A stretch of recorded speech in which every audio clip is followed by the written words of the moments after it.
Então vamos lá. Número 1. No solo da floresta amazônica são encontradas partículas ricas em fósforo trazidas pelos ventos com velocidade constante de 0,1 metro por segundo, desde o deserto do Saara.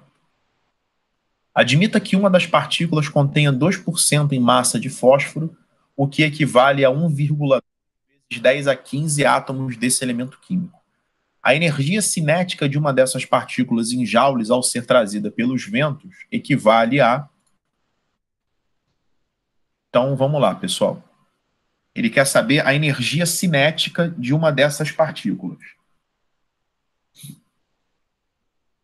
Essa partícula, que eu vou representar aqui como... Vou dar um zoom nessa partícula, né? Vou colocar como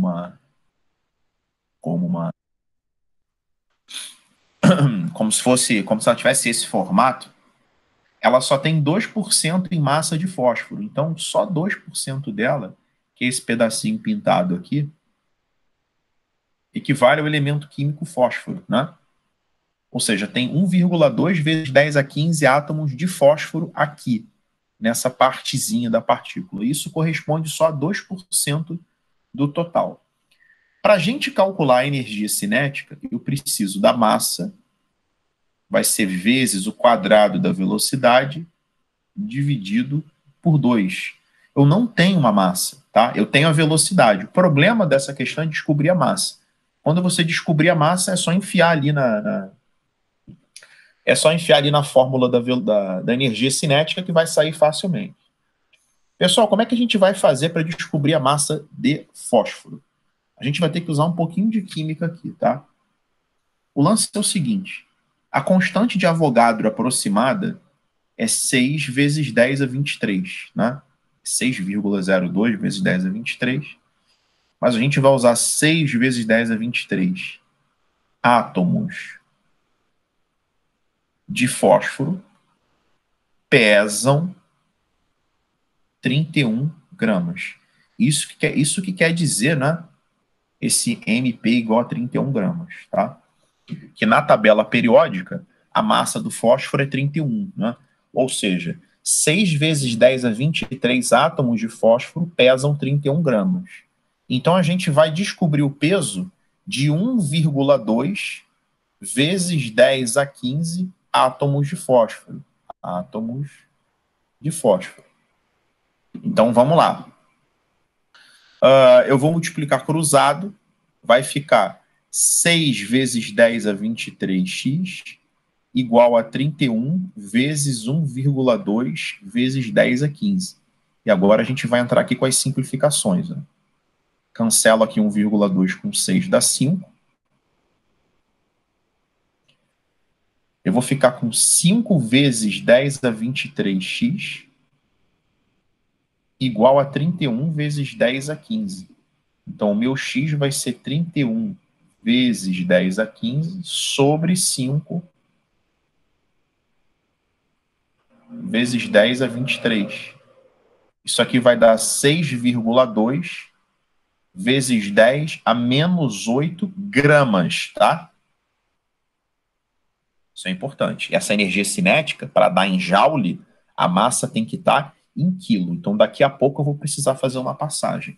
Só que esse 6,2 vezes 10 a menos 8 gramas é só este pedacinho aqui, equivale a 2% do total. Então, a gente pode fazer aqui uma outra regra de 3 e dizer que 6,2 vezes 10 a menos 8 está para 2%, assim como a massa que eu estou procurando, que é a massa toda da partícula, está para 100%.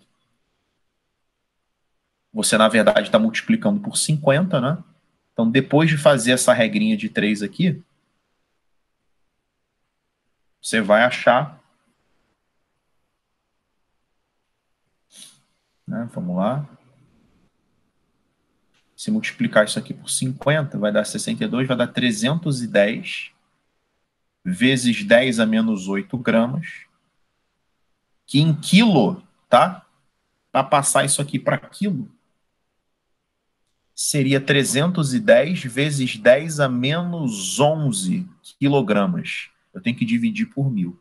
E a massa que me interessa é a massa em quilograma. Agora eu vou lá na energia cinética e vou colocar essa minha massa, 310 vezes 10 a menos 11. A velocidade é 0,1, que ao quadrado dá 10 a menos 2. Dividido por 2. 310 sobre 2 vai dar 155 vezes 10 a menos 13, que colocando em notação científica, 1,55 vezes 10 a menos 11 joules, letra B de bola. Alguém quer perguntar alguma coisa sobre essa questão? Não entendeu o que eu fiz? Olha, eu achava que era para usar com 2% mesmo. Tipo, não era para fazer com 100%. Não, porque ele quer energia cinética dessa partícula e não do fósforo apenas. Ah, tá. Entendeu? Ó, 2% tá de fora. partículas ricas em fósforo, tá? Só que as partículas têm 2% só de fósforo. Ele não quer energia cinética do fósforo, ele quer energia cinética da partícula inteira. Então tinha que fazer essa parte aqui que está em azul claro, tá bom? Não entendi, nem me liguei isso. Aqui eu coloquei 10 a menos 2, porque a velocidade é 10 a menos 1 e está indo ao quadrado. Mais alguém quer perguntar alguma coisa sobre essa questão número 1? Ela, na verdade, essa questão ela é 80% química e 20% física, né? Talvez ela pode ser feita até na aula do Alcides, pode aparecer até no material dele, tá? Aí ele só vai pegar emprestado a parte da energia cinética, assim como eu peguei emprestado aqui um pouquinho de estequiometria, que era a parte vermelha, né? O que eu usei de química está em vermelho, o resto ali eu usei física. Questão número 2. Numa feira de ciências, um estudante utilizará o disco de Maxwell, ioiô, para demonstrar o princípio da conservação da energia. A apresentação consistirá em 2 etapas. Etapa 1. A explicação de que, à medida que o disco desce, parte de sua energia potencial gravitacional é transformada em energia cinética de translação e energia cinética de rotação. Pessoal, deixa eu só fazer um comentário até aqui. Existe uma fórmula, tá, para energia cinética de rotação. Só que essa fórmula, ela só é vista no nível superior. O vestibular que vocês vão fazer não cobra a fórmula da energia cinética de rotação, porque tem a ver com o momento de rotação, aí já entra integral, aí o negócio já começa a complicar. 2. O cálculo da energia cinética de rotação no ponto mais baixo de sua trajetória, supondo o sistema conservativo. Deixa eu só fechar meu WhatsApp aqui, porque eu abro para falar com vocês. Mas aí eu tenho que fechar. Vamos lá. Ao preparar a segunda etapa, ele considera a aceleração da gravidade igual a 10 metros por segundo ao quadrado e a velocidade linear do centro de massa do disco desprezível em comparação com a velocidade angular. Em seguida, mede a altura do topo do disco em relação ao chão no ponto mais baixo de sua trajetória, obtendo 1/3 da altura da haste do brinquedo. As especificações do tamanho do brinquedo, isso é, de comprimento, largura e altura, assim como da massa de seu disco de metal, foram encontradas pelo estudante no recorte de manual ilustrado a seguir. Pessoal, então vamos lá as etapas. Ó, eu vou ler de novo, etapa 1 e etapa 2. Etapa 1. A explicação de que, à medida que o disco desce, parte de sua energia potencial gravitacional é transformada em cinética de translação e rotação. O brinquedo é esse aqui, tá? O disco está aqui em cima no começo. O disco no começo ele está aqui, ó. O negocinho está aqui. À medida que ele desce, tá? Ele desce com velocidade, ou seja, ele translada, então ele tem velocidade, tem energia cinética, e ele rotaciona, tá? Isso também consome energia. Existe uma energia associada a isso, também é cinética, só que é chamada energia cinética de rotação. Aquela fórmula mv² sobre 2 que a gente aprende é chamada energia cinética de translação, só que a gente não usa o sobrenome translação porque a gente não dá de rotação, né? Então é simplesmente energia cinética. Mas saibam que existem duas energias cinéticas. Uma de rotação e outra de translação. Essa energia de rotação ela só é vista em nível superior.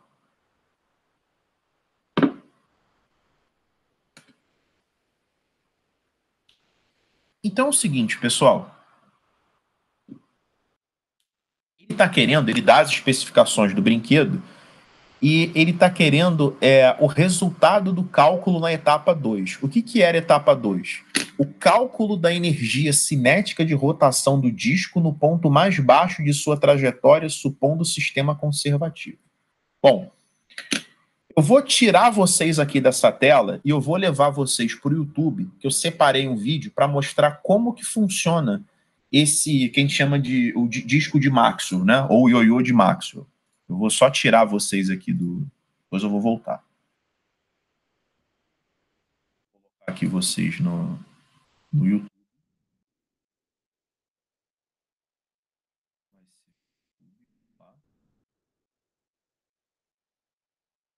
Vocês estão vendo o vídeo aí? Tá aparecendo? Fala alguém comigo aí se tá aparecendo ou não. Tá? Tá. Roda em seu próprio eixo. Vocês escutam o som do cara falando? Sim. Tá, então beleza, ó. Isso que é o disco de Maxwell. Ele tá enrolando, tá vendo? Não remonte uma volta sobre a outra, mas fique bem paralela. Ele tá enrolando, aí ele vai soltar o disco de Maxwell. Olha. Ó, agora ele vai soltar o disco. Eu quero que vocês observem o que o disco faz. A barra superior do aparelho. Em seguida, nós delicadamente soltamos a roda. Perceberam que quando a roda chegou no ponto mais baixo, ela voltou, ela não para de girar. Ó, eu vou deixar esse vídeo rolar mais um pouco para vocês verem. Ó. Ela não para de girar.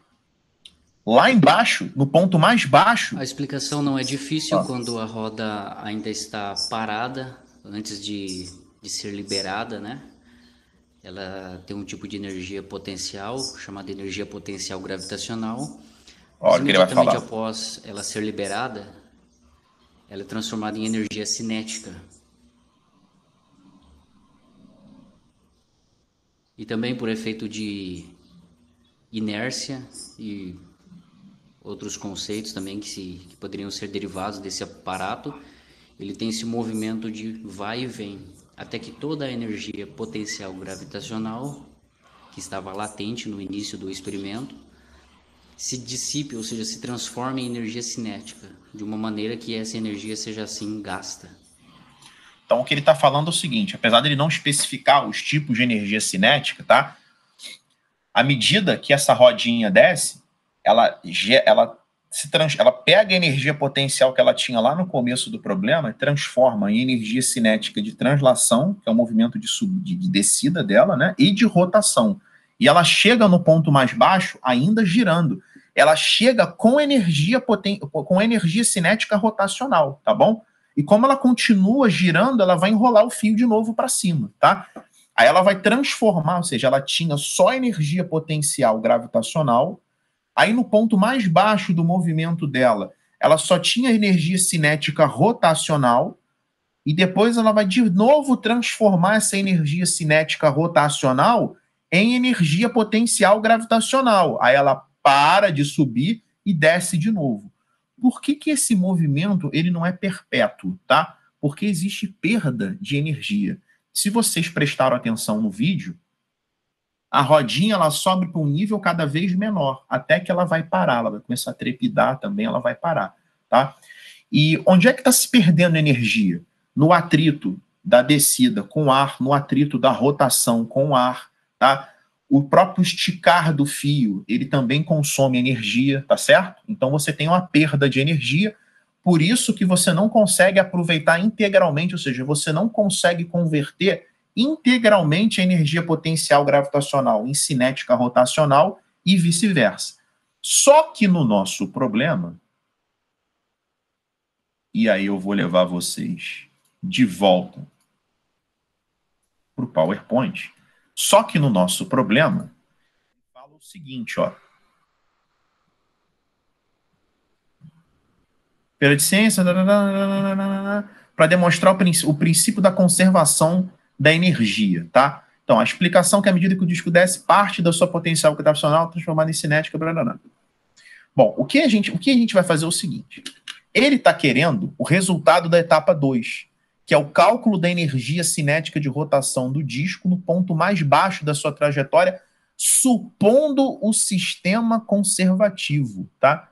Então, nessa descida, ele não vai considerar nenhuma perda de energia, porque se tivesse perda de energia, ele teria que dizer para a gente de quanto foi essa perda. E aí dificultar mais ainda o problema. Então, aqui em cima, pessoal, ó, ele parou aqui, não é? O topo dele está aqui. Então, eu vou considerar isso aqui como referência, como meu ponto de referência. Aqui vai ser o meu solo, tá? Eu posso colocar meu solo onde eu quiser. Até porque esse brinquedo aqui ele pode estar suspenso, né? Posso colocar meu solo aqui. Aqui vai ser o nível de energia potencial zero. Então, nesse ponto A, a energia tem o mesmo valor. A energia tem o mesmo valor desse ponto B, porque o sistema é conservativo. Só que, então a energia no ponto A é igual à energia no ponto B. A energia no ponto A é do tipo potencial gravitacional, que é mgh. E a energia no ponto B é do tipo cinética rotacional, que é o que ele quer calcular. Então, a energia cinética rotacional vai ser a massa do brinquedo, que é 30 gramas, 30 vezes 10 a menos 3, tem que passar para quilo. A gravidade, que é 10. E a altura, pessoal, está nas especificações do brinquedo. Ó, comprimento 30 milímetros, que são 30 centímetros, tá? Então, ó, tem 30 centímetros de comprimento, tem 10 centímetros de largura e tem 41 centímetros de altura. 41 centímetros de altura. Só que eu tenho que passar isso aqui para metro, né? E eu só vou pegar 2/3 dessa altura. Eu só vou pegar 2/3 de 0,41 metros. Eu tenho que passar isso para metro. Então, a energia cinética rotacional vai ser, 3 vai morrer com esse 30, vai ficar 10, tá? Pessoal, 10 vezes 10 dá 100. 100 com esse 10 a menos 3 dá 10 a menos 1. E aqui fica 0,82. 0,82 vezes 10 menos 1 é só voltar uma casa, né? Vai ficar 0,082, que na verdade é 8,2 vezes 10 a menos 2 joules, que é a nossa letra B de bola. Alguém quer perguntar alguma coisa sobre essa questão? Uma questão muito boa, muito interessante, apesar de não ter muito trabalho de conta. Muito inteligente essa questão. Alguém quer perguntar alguma coisa? Alguém não entendeu o que eu fiz? Alguém não entendeu qual foi a ideia do vídeo? Ô, Leandro, a altura é 2/3 de 0,41, né? Isso, 2/3 de 0,41, exatamente. Mas isso 30 vezes 10 a menos... Ah, tá. Passou para quilo, né? Isso, passei para quilo. Ah, tá bom.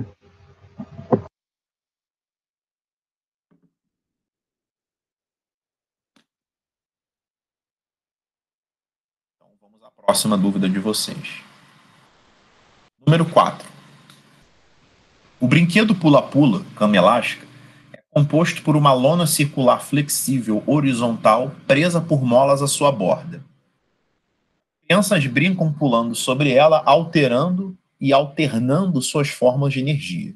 Ao pular verticalmente, desprezando o atrito com ar e os movimentos de rotação do corpo enquanto salta, cinética rotacional, é uma forma de dissipar energia também, né? Uma criança realiza um movimento periódico vertical em torno da posição de equilíbrio da lona, que ele chama de altura zero, né? Passando pelos pontos de máxima e de mínima altura, respectivamente. Esquematicamente, o esboço do gráfico da energia cinética da criança em função da sua posição vertical na situação descrita é... Então, ele quer saber como que a energia cinética se relaciona com a altura da criança, tá? E aí, para ajudar o entendimento dessa questão, eu peguei uma foto, tá? De duas pessoas no pula-pula, uma na posição mais baixa e a outra na posição mais alta. Ou seja, eu estou partindo do princípio que essa outra criança, que a gente está vendo só o pé, ela está na posição mais alta, tá? Do pula-pula, e que o outro com a camisa aí, com a camisa preta aí, está na posição mais baixa. E aí é o seguinte, pessoal. Vou fazer alguns destaques aqui, ó. Essa aqui é a altura mínima. Então, esse cara aqui, que já está até bem grandinho para brincar nisso, ele está na altura mínima. Altura mínima, tá? Na altura mínima, ele está parado. Então, aqui, gente, na altura mínima, a energia cinética dele vale 0, tá? E toda a energia que ele possui, que eu vou chamar de energia mecânica, está transformada em energia potencial elástica, tá certo? Lembrando que a posição normal da cama elástica é essa tracejada aqui, ó. Essa aqui é a tal altura 0. Ele está na altura mínima. E seria esse nível aqui, ó. Ele está na altura mínima, tá? Então, tudo isso aqui, toda a energia que ele tem, está armazenada em energia potencial elástica, tá? Então, por exemplo, se essa foto foi tirada com ele descendo e afundando a cama elástica, tá? Ele está no ponto que toda essa energia potencial elástica armazenada vai fazer com que ele suba, tá bom? Esse outro menino aqui em cima, que a gente só está vendo as pernas, ele já está na altura máxima. A altura máxima seria esse nível aqui, ó. Aqui seria a altura máxima. Ele está na altura máxima. E aqui em cima, a energia cinética dele também é 0, tá? Porque ele parou. Se ele chegou na altura máxima, ele parou. Ele não tem velocidade. E toda a energia dele, toda a energia mecânica que ele tem, está na forma de energia potencial gravitacional, tá? Então, tudo que é energia que ele tem está na forma de energia potencial gravitacional. O que é importante a gente observar nesse desenho? Que tanto na altura mínima quanto na altura máxima, a energia cinética vale 0. Alguém não entendeu que na altura mínima e na altura máxima a energia cinética vale 0? Alguém não conseguiu compreender isso?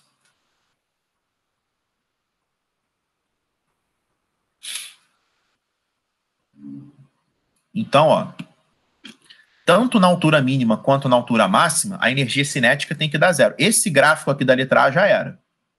Esse da letra E já era. Então, ó, se vocês olharem na letra B, na letra C e na letra D, tanto na altura mínima quanto na altura máxima, a energia cinética vale 0. E vocês podem perceber também que nessas três opções, uma delas é a correta, na altura 0, a energia cinética ela é máxima. Vamos entender isso aqui no exercício?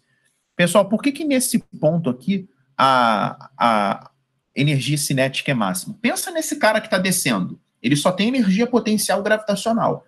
Aí ele está descendo, está adquirindo velocidade, certo? Desceu. Quando ele chegou aqui, ele está com a velocidade máxima. A partir do momento que ele encosta na cama elástica, ele começa a perder velocidade. E aí ele começa a transformar a velocidade dele, ou seja, a energia cinética que ele tem, em energia potencial elástica, até chegar à configuração desse outro que está afundando a cama elástica. Tá? Então, no ponto de altura 0, a energia cinética ela é máxima, porque ele está pegando tudo que é energia potencial gravitacional que ele tinha, né? E quando ele chega aqui, quando ele coloca o pé dele aqui, ele está com a velocidade máxima. A partir daqui, ele vai transformar essa energia cinética em potencial elástica, tá certo? Com esse outro é o contrário, tá? Aqui ele está com... Na posição mais deformada, ele está com energia potencial elástica acumulada no seu nível máximo.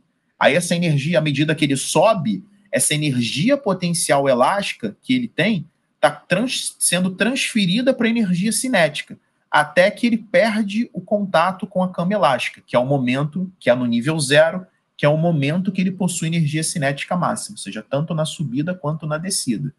Por isso que nos 3 gráficos vocês estão vendo que na altura zero, tá? A energia cinética, ela assume o maior valor possível, tá bom? Mais um motivo para aqueles outros 2 estarem errados. A diferença, pessoal, e o que vai fazer a gente marcar a resposta certa, é como que a altura varia em relação à energia cinética, se é de maneira linear ou se é de maneira quadrática, tá? Ou se é de maneira não linear, não é? Agora vai ficar fácil. Por quê, pessoal? Nesse trecho aqui, eu estou tendo energia potencial elástica, tá? Se convertendo em energia cinética. Então, eu estou tendo, ó, a minha energia cinética, ela está sendo convertida em energia potencial elástica. Então, elas vão se relacionar da forma K, a deformação da cama elástica é essa altura, H ao quadrado, sobre 2.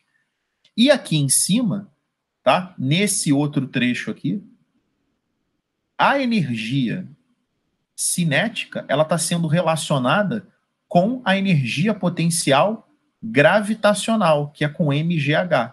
Então, ó, só para a gente olhar a matemática da coisa, aqui a energia cinética se relaciona com a altura que está elevado a 1. Aqui a energia cinética se relaciona com a altura que está sendo representada por uma função quadrática. Por isso, tá, que nesse trecho entre a altura mínima e o zero não pode ser uma reta. Tá? Então não pode ser a letra B e a letra D, tem que ser a letra C. E no trecho entre o zero e a altura máxima tem que ser uma reta, porque essa variação aqui, ó, pressupõe uma função do primeiro grau, ou seja, a energia cinética está em função da altura de acordo com uma função do primeiro grau, como uma reta. Aqui em relação a uma função do segundo grau, que é uma parábola, tá certo? Então, ou seja, aqui embaixo não é linear, aqui em cima é linear. Alguém quer perguntar alguma coisa sobre essa questão 4? Alguém não entendeu por que o gabarito é a letra C? Ainda acha que é alguma outra opção? Tá? Então aqui tem a ver com a energia potencial gravitacional e aqui com a potencial elástica. Tá? Esse quadrado faz com que esse primeiro trecho não seja uma reta. Então vamos para a próxima. Querem perguntar alguma coisa? Uma questão, vou ter que diminuir isso aqui. Essa aqui é o catiço de conta.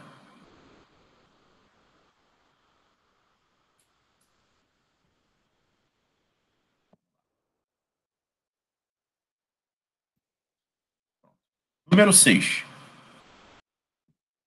Um garoto foi à loja comprar um estilingue e encontrou 2 modelos, um com borracha mais dura e outro com borracha mais mole. O garoto concluiu que o mais adequado seria o que o proporcionasse maior alcance horizontal D para as mesmas condições de arremesso, quando submetidos à mesma força aplicada. Sabe-se que a constante elástica Kd do estilingue mais duro é o dobro da constante elástica Km do estilingue mais mole.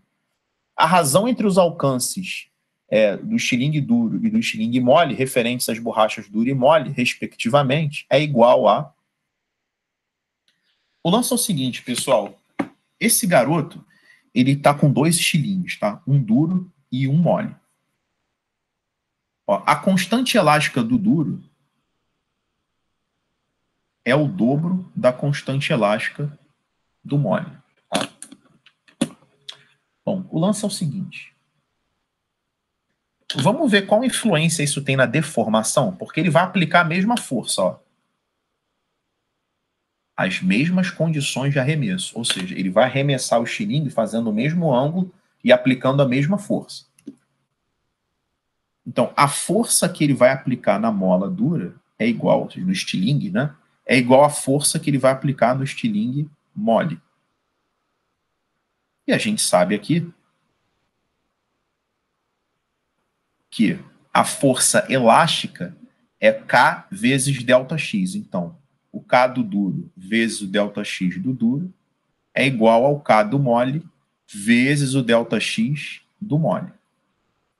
O K do duro é o dobro do K do mole. Então, o dobro do K do mole vezes ΔX do duro é o K do mole, ΔX do mole. Eu vou poder cortar esse ΔX. ΔX é o cacete. Eu vou poder cortar esse K do mole e eu vou ficar finalmente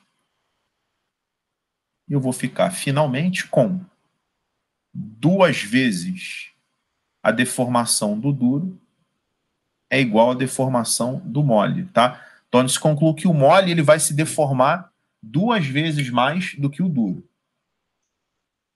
Como era de se esperar, né? O mole é mais fácil de ser deformado. Eu podia escrever isso até direto. Para que a gente está fazendo isso, pessoal? Porque o lance é o seguinte, ó.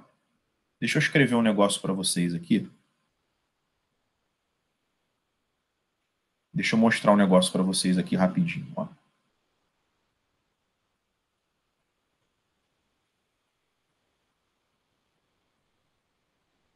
pegar a caneta aqui. O alcance ele é proporcional ao quadrado da velocidade. A fórmula do alcance do lançamento oblíquo, tá? A fórmula do alcance do lançamento oblíquo, tá faltando um G aqui, é V0 ao quadrado seno do ângulo de lançamento, né? Peraí. Não, você já deu essa fórmula? Quê? Você já deu essa fórmula antes? Já. Na verdade é o seguinte. Na aula de lançamento oblíquo eu cheguei a deduzir essa fórmula, tá? Eu não lembrava dela, não. Tipo, só dava para fazer com ela? Tá. Não, você tinha que saber que o alcance é proporcional ao quadrado da velocidade. Tá. No lançamento oblíquo. Não tem problema. Se você quer lembrar de onde veio isso, vou tentar fazer um esboço aqui, ó. Isso aqui é o lançamento oblíquo, isso aqui é alcance, certo? Deixa eu fixar isso aqui primeiro, me ajudar. Então a gente tem aqui, ó, a velocidade inicial de arremesso. A gente tem o ângulo. Essa velocidade, ela vai ser decomposta em V0 cosseno de θ e em V0 seno de θ. A gente sabe que o alcance, tá? Ele é V0 cosseno vezes o tempo. Tá? Para calcular o tempo, que é o tempo total, eu preciso calcular o tempo de subida. E eu calculo o tempo de subida aqui, ó, Vy igual a V0y menos GT. Se eu fizer o Vy igual a 0, sabendo que o V0y é V0 seno, esse tempo que eu calculo é o tempo de subida, que é V0 seno θ sobre G. Então, se você voltar lá na fórmula do alcance, vai ficar V0 cosseno θ, e esse tempo do movimento completo é o dobro do tempo de subida, que é 2V0 seno θ sobre G. Então, o alcance vai ser V0 ao quadrado, e 2 seno θ cosseno θ é o seno de 2θ sobre G. Está aqui a demonstração, tá, Sara, dessa fórmula. Sara? Gente, não vou lembrar disso nunca, mas tá. Ué, tu lembrou daquela do volume do tronco, porra? pH 3 ao quadrado, mais R mais R ao quadrado. Essa daí a gente quase não usa, né? A gente quase não usa porque dá para chegar nela, né? Eu não deu muito trabalho chegar nela. Eu só escrevi a fórmula do alcance, que é V0xt, e calculei o tempo de subida. E substituí o dobro do tempo de subida na fórmula do alcance. Aí eu cheguei... Essa fórmula, inclusive, do alcance, ela é importante para a gente ver que o ângulo de alcance máximo é 45 graus, né? Porque é o que faz 2θ ser 90. Porque o seno máximo é o seno de 90. E como o ângulo é 2θ, aí o ângulo seria de 45 graus. Por isso que o ângulo de tiro, para proporcionar o maior alcance possível, é o ângulo de 45 graus. Porque a fórmula do alcance, ela depende da velocidade de lançamento ao quadrado, tá? Do ângulo de lançamento e da gravidade local. Tá bom, obrigada. É daqui que sai essa criança. Mas vamos lá. A gente tem que chegar na velocidade, né? A velocidade ela só aparece na energia cinética. Como é que essa pedrinha lançada ela vai adquirir energia cinética? Vai puxar a pedra quando ela estiver na deformação máxima. O que ela tem ali acumulada é energia potencial elástica, e quando você soltar, essa energia potencial elástica ela vai se transformar em energia cinética. Então, eu vou calcular a energia potencial elástica das duas molas. Ó. A energia potencial elástica da mola dura vai ser o K da dura vezes a deformação da dura ao quadrado sobre 2. A energia potencial elástica da mole vai ser o K da mole, deformação da mole ao quadrado sobre 2. Aí vamos lá relacionar aqui. Ó. A gente sabe o seguinte, que o K da dura é o dobro do K da mole. E a deformação da dura é o da mole sobre 2. Eu vou substituir essas duas informações quando eu estiver trabalhando com a mola dura. Ó. Energia potencial elástica da mola dura. Aí nessa questão o fiscal já tomou a prova da tua mão já. É o K da dura, que é 2 vezes o K da mole. Deformação da dura ao quadrado, que vai ser deformação da mole ao quadrado sobre 4, porque a gente está elevando ΔXm sobre 2 ao quadrado. E tudo isso sobre 2. E a energia potencial da mole vai ser o K da mole, ΔX da mole, sobre 2. Tá? Se a gente der uma simplificada bonita nesse 2 com esse 4, que é melhor, tá? A gente descobre o seguinte, que isso aqui é a energia potencial da mola mole. Ou seja, é a energia potencial da mole sobre 2. Tá certo? Então, pessoal, a gente concluiu aqui que a energia potencial da mola dura é igual à energia potencial da mola mole dividido por 2. Como essa energia potencial ela é transformada em energia cinética, a energia cinética da mola dura é igual à energia cinética da mole dividida por 2. E aí vamos continuar no próximo slide. Vamos abrir um slidezinho aqui. Então, a energia cinética da dura... energia cinética da dura igual à energia cinética da mole dividido por 2. Então, massa vezes velocidade da dura ao quadrado sobre 2 igual a massa, velocidade da mole ao quadrado sobre 2. Ainda tem esse sobre 2 aqui. A gente vai cancelar o que der para cancelar. E concluímos que a velocidade da dura ao quadrado é igual à velocidade da mole ao quadrado sobre 2. Só que do slide anterior, o alcance é proporcional ao quadrado da velocidade e não à velocidade, né? Então, se o alcance é proporcional ao quadrado da velocidade, eu posso dizer que o alcance da dura é igual ao alcance da mole sobre 2. E o que o problema está querendo, tá? É o alcance da dura dividido pelo alcance da mole. Isso aqui vai dar 1 2, que é a letra B de bola. Tá? Vou recapitular essa questão porque ela é muito grande. Primeiro é o seguinte: os deslocamentos horizontais, ou seja, os alcances, tá? Eles se relacionam com o quadrado da velocidade de lançamento. Se não raciocinasse por aí, já não dava para fazer a questão. E aí, quando eu percebo que eu preciso da velocidade, eu começo a pensar o seguinte: bom, se eu preciso da velocidade, essa velocidade só vai aparecer quando a energia potencial elástica da mola se transformar em energia cinética. E com os dados que o problema deu, a gente tinha que calcular primeiro a energia potencial elástica de cada um, para depois essa energia se converter em cinética. Para calcular a energia potencial elástica, eu precisava da deformação da mola e da constante elástica.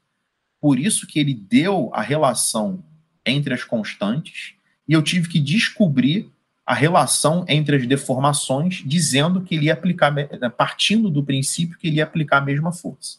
Né? De posse disso, eu calculei as energias potenciais elásticas. E como elas se convertem em cinética, tá?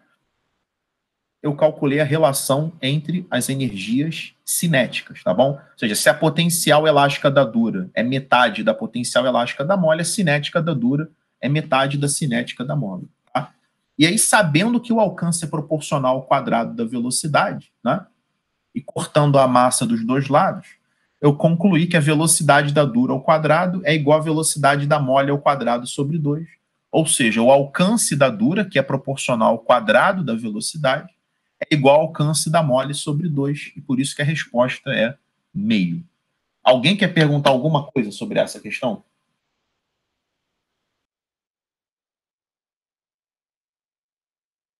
Perde-se muito tempo fazendo esse tipo de exercício na hora da prova. E aqui está a demonstração. Sara, foi você que perguntou essa aí?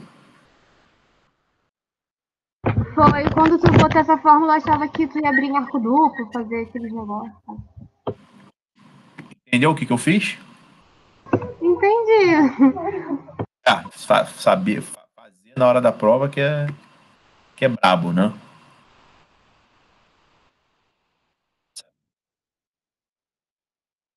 Realmente perde-se muito tempo. Deixa eu só ir ao banheiro rapidinho e pegar um pouco d'água. E eu faço essa questãozinha.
Estamos de volta.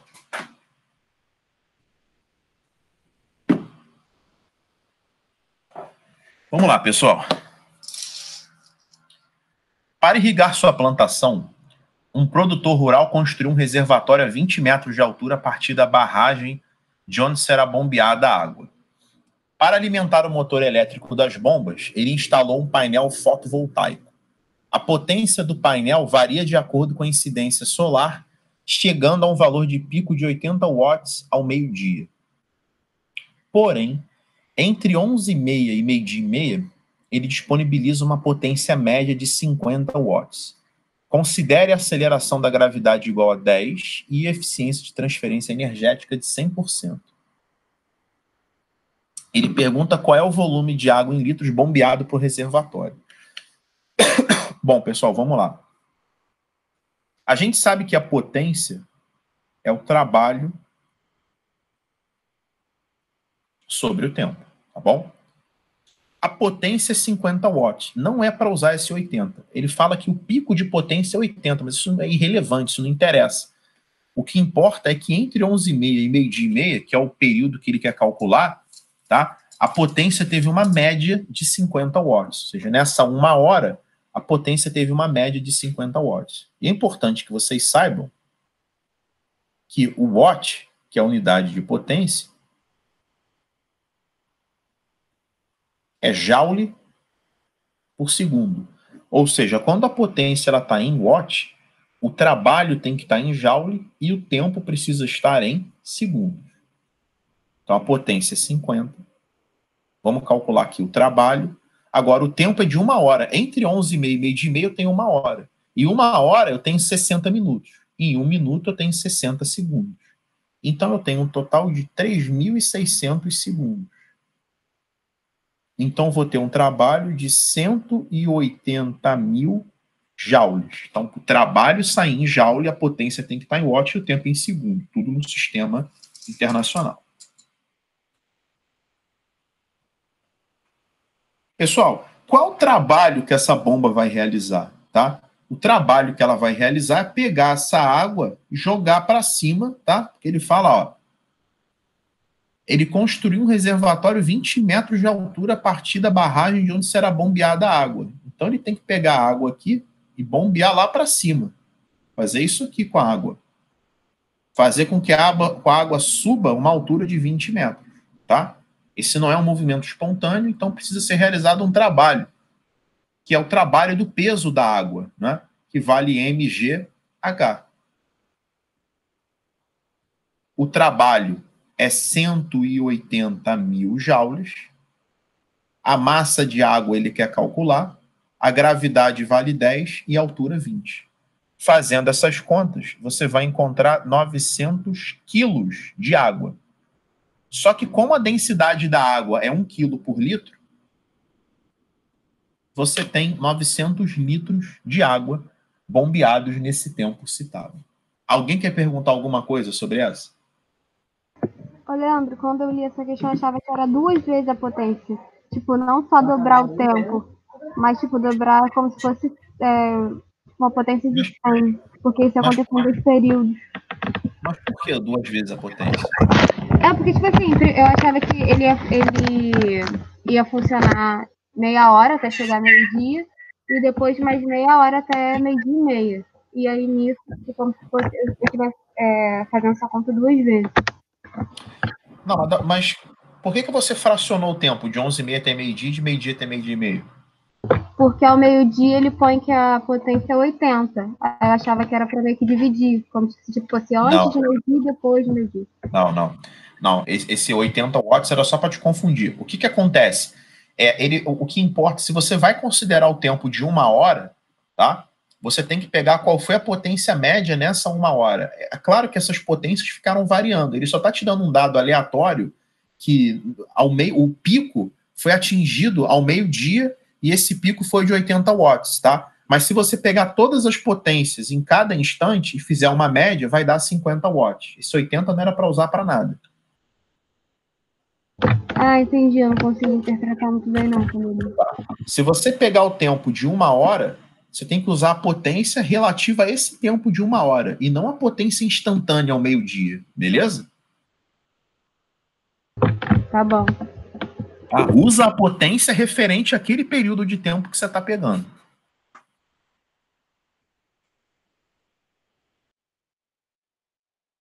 questão 22. Deixa eu ver quantas questões tem mais.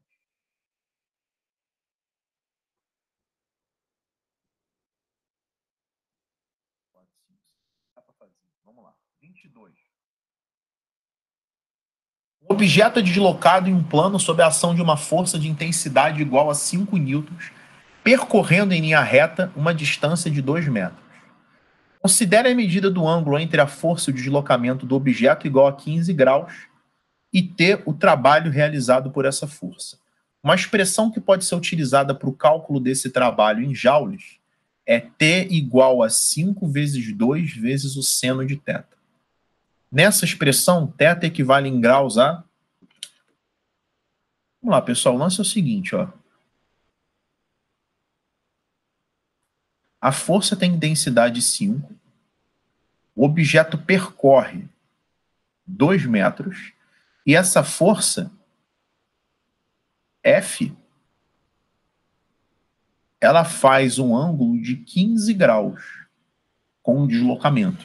Então, a fórmula do trabalho deveria ser FD cosseno. A força é 5, o deslocamento é 2,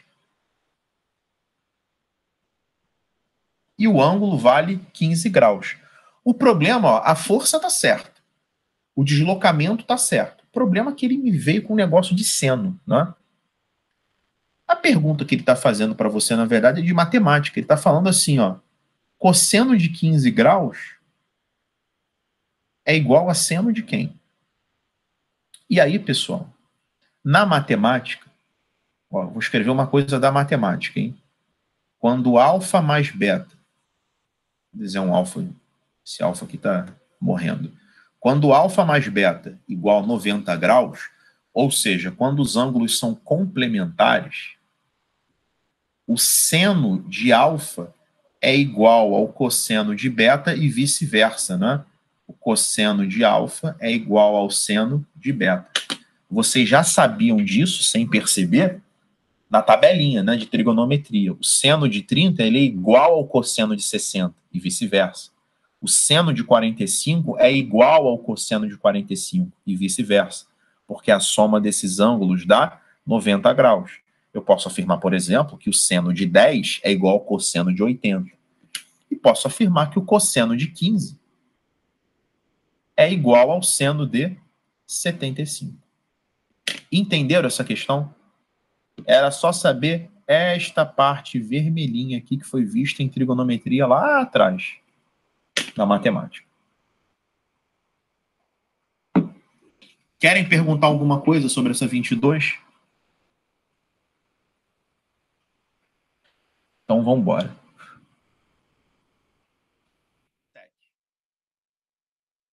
Uma criança lança um objeto de massa 500 gramas verticalmente para cima a partir do nível do solo para que seu amigo que está no peitoril da janela do primeiro andar segure. Sabe-se que o peitoril da janela está a uma altura em relação ao solo de 4,5 metros e que a energia dissipada durante o percurso foi de 2,5 joules. Determine com que velocidade inicial a criança deve lançar o objeto para que sua altura máxima seja a altura do peitoril da janela em que seu amigo está. Então vamos lá. Está aqui o amigo, né? Vou tentar fazer um desenho aqui mais meia boca. Está aqui o amigo, botando só o cabeção dele aqui, a uma altura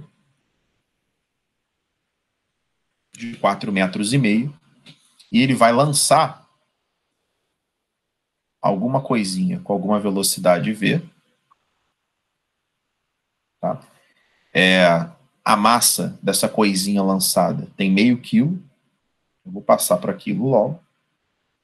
Tem uma perda de energia, tá? Então, ó, energia dissipada de 2,5 joules. E ele quer que a gente determine qual é a velocidade inicial de lançamento para que sua altura máxima seja essa altura de 4,5 metros. Ou seja, em relação à energia, aqui embaixo só tem cinética e aqui em cima só tem potencial gravitacional, porque ele vai atingir a altura máxima. Então vamos lá equacionar isso aí, pessoal. A energia cinética menos a perda de 2,5 vai ser igual à energia potencial gravitacional. Ou você poderia colocar esse menos 2,5 do outro lado, né? Ou seja, a cinética ela vai ser transformada em potencial mais em 2,5 que foi perdido para a natureza. Energia cinética mv ao quadrado sobre 2 menos 2,5 e mgh. Não pode cortar essas massas por causa desse 2,5. Então vai ser meio v ao quadrado sobre 2 igual a meio, gravidade 10 e altura 4,5. Dá 0,25 V2 menos 2,5. Essa continha aqui dá 22,5. Vai dar 0,25 V2 igual a 25. V ao quadrado vai dar 100, tá? Se a gente multiplicar por 100 dos dois lados, fica 2.525. Cancela, dá 100.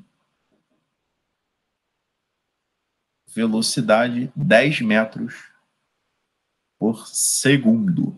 Alguém não entendeu essa questão? Alguém não entendeu por que que não é? Por que que é 10 metros por segundo? Entenderam isso aí, pessoal?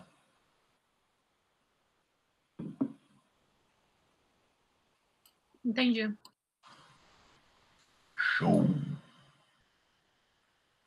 Show. Então vamos para a próxima. Vamos para a próxima questão. Souza Marques. Um projétil é lançado do solo com uma velocidade inicial que faz um ângulo de 45 graus com a horizontal. Considere nula a energia potencial gravitacional no solo. Sejam SC energia cinética e EP energia potencial gravitacional do projétil no instante em que ele atinge o ponto mais alto da trajetória. A razão entre a energia cinética e a energia potencial. Como eu já fiz essa questão na aula passada, eu só vou fazer se sobrar tempo na aula de hoje. Vamos para a... Eu também fiz na aula passada.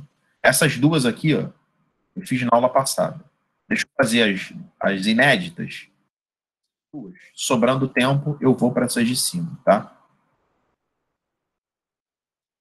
Essas questões da... Acho que foi você, né, Tainá? Foi. Tu tentou refazer depois elas, né? Aham.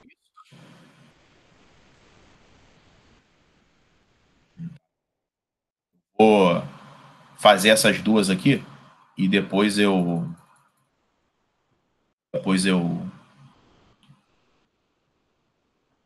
volto para aquelas. Vamos lá. Uma pequena esfera de massa m está presa à extremidade inferior de uma mola ideal, cujo extremo superior está fixo ao teto. No instante T1, a esfera é abandonada com a mola na posição vertical e com seu tamanho natural L0, isso é, nem distendida e nem comprimida, e passa a oscilar com atrito desprezível. No instante T2, a esfera encontra-se no ponto mais baixo de sua trajetória, a uma distância h abaixo do ponto de onde foi abandonada. Seja g o módulo da aceleração da gravidade. Aí vem a perguntinha. A variação da energia mecânica do sistema e o trabalho realizado pelo peso da esfera entre T1 e T2 são... Pessoal, olha só. Vamos ver aqui, ó. Passa a oscilar com atrito desprezível. Se tem atrito desprezível, se ele está dizendo aqui que a gente não tem perda de energia, a variação da energia mecânica é zero, porque a energia mecânica inicial é igual à energia mecânica final. Ela não muda, ela não varia porque o sistema é conservativo. Então a variação é zero. Agora, o trabalho do peso, a gente sabe que pode ser mais ou menos mgh. Vai ser positivo quando ele estiver descendo e negativo quando estiver subindo. Se ele quer entre T1 e T2, tá? Ou seja, ele quer no movimento de descida. Então, o trabalho do peso aqui vai ser mgh. Por isso que o gabarito é a letra C. Variação de energia mecânica igual a zero, e o trabalho do peso é mgh, porque está sendo considerado entre T1 e T2, que é um movimento de descida. Alguém quer perguntar alguma coisa sobre essa questão? Alguém não entendeu aí o que foi colocado nela?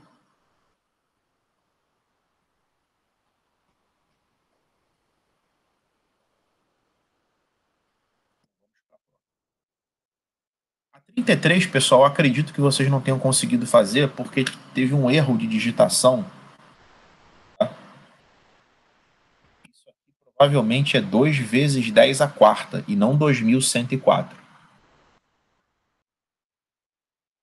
Um bloco de massa 8 kg é liberado do repouso em um plano inclinado sem atrito, que faz um ângulo de 30 graus com horizontal. A mola de constante elástica 2 vezes 10 à quarta Newton por metro está abaixo do bloco no ponto mais baixo do plano inclinado.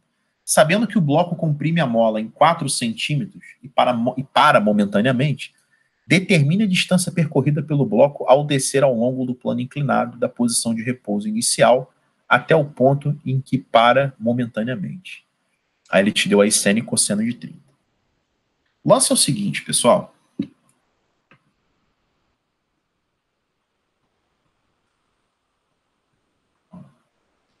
Aqui, quando o bloco foi liberado, se ele foi liberado em repouso, ele só tem energia do tipo potencial gravitacional. E quando ele comprime a mola toda, ele só tem energia do tipo potencial elástica.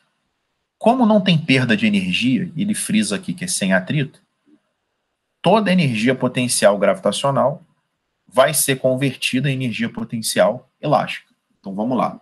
mgh igual a kx ao quadrado sobre 2. A massa é 8, a gravidade é 10, a altura eu não sei. A constante elástica 2 vezes 10 à quarta. A deformação da mola, pessoal,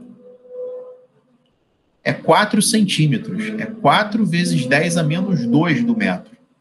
E quando a gente elevar isso aqui ao quadrado, vai dar 16 vezes 10 a menos 4.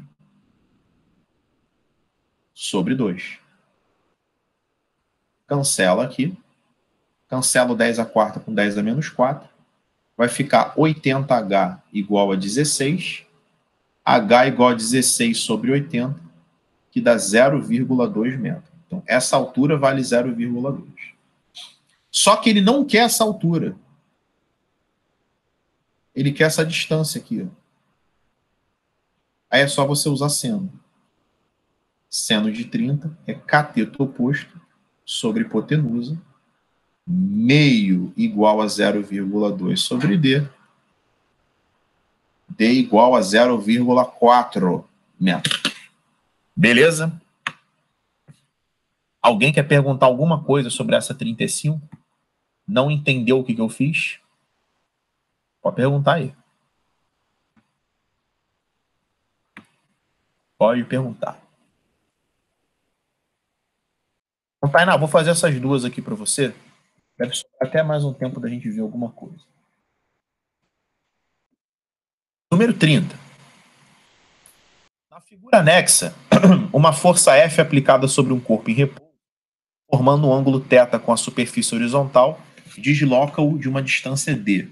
Não há atritos a considerar. Quando o ângulo θ vale 30 graus, verificamos que o trabalho realizado vale 30 joules. Portanto, se o ângulo mudar para 60 graus, mantidas as demais condições, o trabalho passará a valer em joules. Então, ó, trabalho é FD cosseno do ângulo.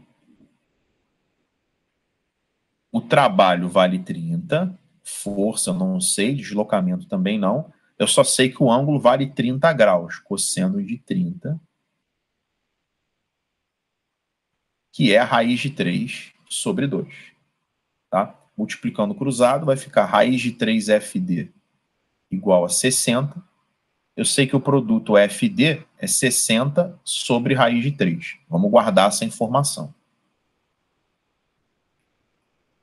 Entendeu essa parte, Tainá? De verde? Aham, entendi. Se eu mudar as condições do problema, em relação ao ângulo, ó, eu vou ter o produto FD, só que o cosseno agora vai ser o de 60. O produto FD é 60 sobre raiz de 3, e o cosseno de 60 é meio. Isso aqui me dá 30, tá simplificando, né? Sobre raiz de 3. Que racionalizando, vai dar 30 raiz de 3 sobre 3, 10 raiz de 3 joules. Foi, Tainá? Foi. Eu achei só 30 raiz de 3. Não entendi o que foi que eu fiz, não. Depois confere tuas contas lá com essa resolução para ver o que está de diferente. Tá bom, obrigada. Essa de cima aqui, essa 29, ela de fato é uma questão difícil, tá?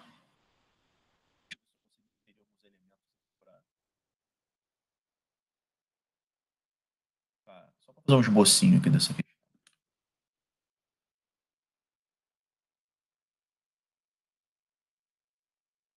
Vamos lá.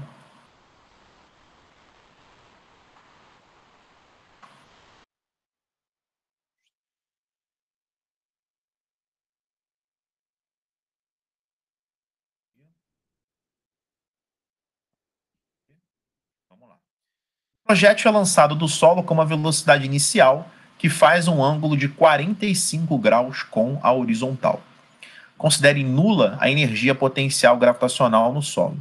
Sejam EC a energia cinética e EP a energia potencial gravitacional do projétil no instante que ele atinge o ponto mais alto de sua trajetória. Ele quer a razão energia cinética por energia potencial. Pessoal, está aqui a trajetória do projétil. Ó. Veio aqui. No ponto mais alto da trajetória dele, e eu vou representar aqui, ponto a ponto, para vocês entenderem como funcionam as velocidades. Ó. Eu tenho, obviamente, a velocidade inicial de lançamento, que é V0, mas no lançamento oblíquo a gente decompõe. Eu decomponho na componente horizontal, que é V0x. No eixo x, pessoal, a gente tem um movimento uniforme. Então, a velocidade V0x, ela se mantém em todos os pontos da trajetória, tá? Inclusive no ponto de altura máxima, tá bom? Inclusive no ponto de altura máxima. Agora, a componente y, que eu vou representar aqui uma corzinha mais clara, ela vai diminuindo. Porque o eixo y é um move. Tá? O lançamento oblíquo, pessoal, é um movimento uniforme, tá? Com uma queda, com um lançamento vertical para cima completo, ou seja, o corpo sobe e desce, mas ele vai para frente simultaneamente, né? Então o que você vê é um arco de parábola, à medida que ele sobe, ele desce, tá bom? O movimento é parabólico porque no eixo y o tempo tá, a relação é quadrática, não é linear. Então, ó, a velocidade em y aqui em cima é 0. E aqui, ó, essa velocidade y, ela volta a aparecer, já apontando para baixo, e quando o corpo retorna ao solo, ele volta a valer V0y, tá? Então, essa aqui é a dinâmica das velocidades. O lance é o seguinte, essa questão está considerando esse ponto aqui, ó, que é o ponto onde eu tenho a altura máxima. Tá? Então, na altura máxima, nesse ponto, que eu vou chamar de ponto P, vou chamar de P não, porque você vai confundir com energia potencial. Deixa assim, ó, vamos lá. Vou chamar de ponto A. Então, a energia cinética no ponto A vale mv ao quadrado sobre 2.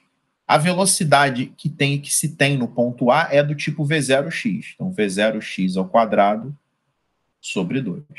Vamos guardar essa informação. A energia potencial gravitacional no ponto A, ela é mgh. mg, e a altura aqui é a altura máxima, que eu vou chamar de h max. O problema é o seguinte, ele quer uma dividido pela outra, ele quer a razão, ele quer a divisão. E se ele quer a divisão, tá, de EC por EP, eu não vou conseguir cancelar essa velocidade com essa altura. Ou seja, eu não vou conseguir ter um número aqui bonitinho. Então, qual é o segredo para resolver essa questão? É colocar a altura máxima em função da velocidade y, tá? Usando Torricelli. O que é Torricelli? V ao quadrado igual a V0 ao quadrado mais 2A delta S. Como a gente está no eixo y, eu vou chamar as velocidades de Vy. Então, Vy ao quadrado igual a V0y ao quadrado. A aceleração é menos a gravidade, então menos 2gh. Quando você faz a velocidade em y0, é porque você está na altura máxima. Então, 0 é igual a V0y ao quadrado menos 2gh max. Então, isolando a nossa altura máxima, vai ser V0y ao quadrado sobre 2g. Então, a nossa energia potencial gravitacional é mg, e a altura máxima é V0y ao quadrado sobre 2g. Cancela g com g, vai ficar m V0y ao quadrado sobre 2, a energia potencial gravitacional em A. E aí, pessoal, vamos olhar para essa setinha aqui e vamos olhar para essa. Ele está querendo um dividido pelo outro, tá? O Tainá, você entendeu até onde eu cheguei? Entendi. Você concorda que se eu dividir esses dois caras vai dar 1?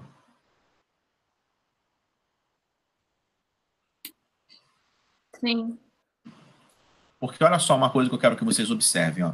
Se você pegar o m V0x ao quadrado sobre 2 e dividir por m V0y ao quadrado sobre 2, você vai cortar o m sobre 2 e o m sobre 2, você vai ficar só com isso aqui.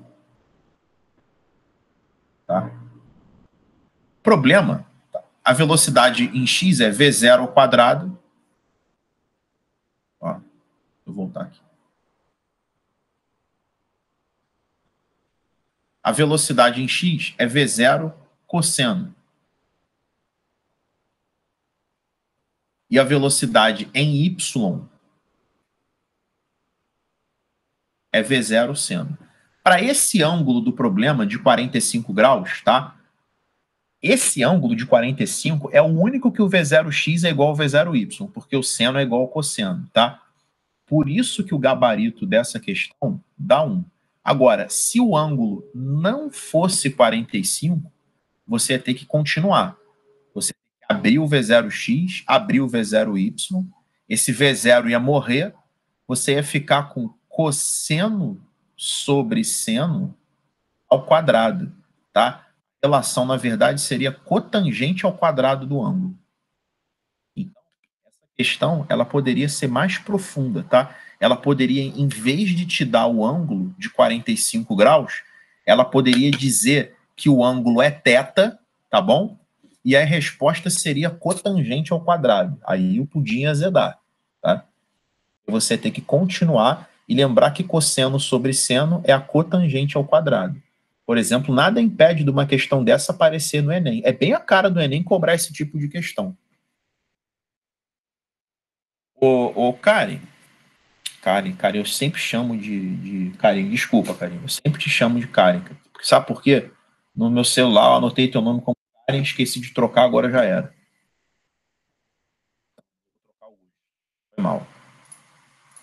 Deixa eu pegar a questão que você me mandou. Vou colocar aqui, só um minuto. Pegar uma delas aqui, que é a mais simples, tá? A outra solução um pouco mais complexa, não vai dar tempo de eu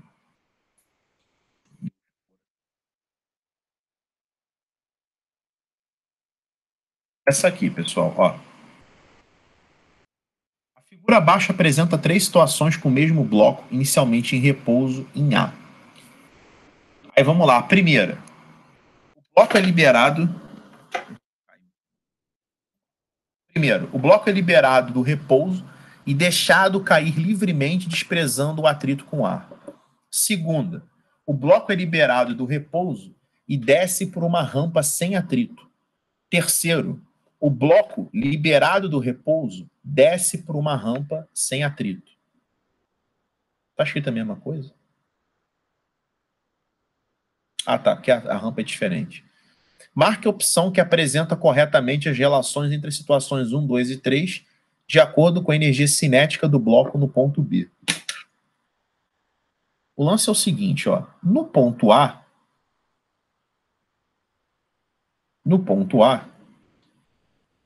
ele só tem energia do tipo potencial gravitacional. No ponto B, ele só tem energia do tipo cinética. O que acontece, pessoal, é o seguinte, tá? A energia, como não tem perda, a energia cinética, tá? Ela é integralmente convertida em energia potencial, perdão, ela é integralmente convertida em energia cinética, tá bom? Então, é o seguinte, ó, toda energia potencial que ele tinha nessa situação virou energia cinética. Toda energia potencial que ele tinha nessa virou cinética. E aqui é a mesma coisa, tá certo? Então, a energia cinética que ele tem lá embaixo no ponto B, ele é igual a mgh. Ele só depende dessa altura aqui, ó. Tá? Ele só depende dessa altura. Por isso que todas as energias cinéticas, eles são iguais, tá? Então só depende da altura. Então é isso que acontece, tá certo? O Karine, você entendeu esse esquema?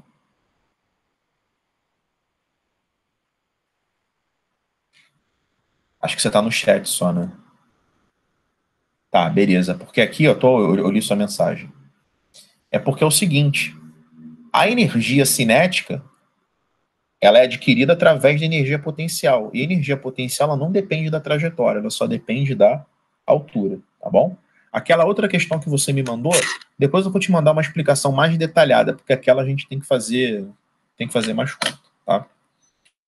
Pessoal, vamos combinar algumas coisas aqui para a próxima aula, que é a aula de amanhã, que vai ser a aula de Física 2, tá? Porque eu não vou dar aula para vocês nem quinta nem sexta, porque eu fiz uma troca, né? Essa aula que eu estou dando hoje para vocês seria o tempo do Alcides. O lance é o seguinte. Eu passei uns exercícios de ondas para vocês, tá? Mandem as dúvidas desses exercícios que eu vou colocar na aula de amanhã. Tentem mandar, assim, até, sei lá, umas 6h30, mais ou menos, né? Os que vocês ficaram com dúvida, que eu vou fazer na aula de amanhã. Se não tiver dúvida, tá? Até muito mais simples,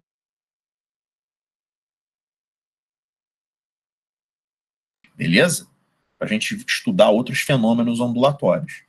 Para casa hoje, como o trabalho da semana passada foi terminar os exercícios da apostila, para casa hoje eu vou dar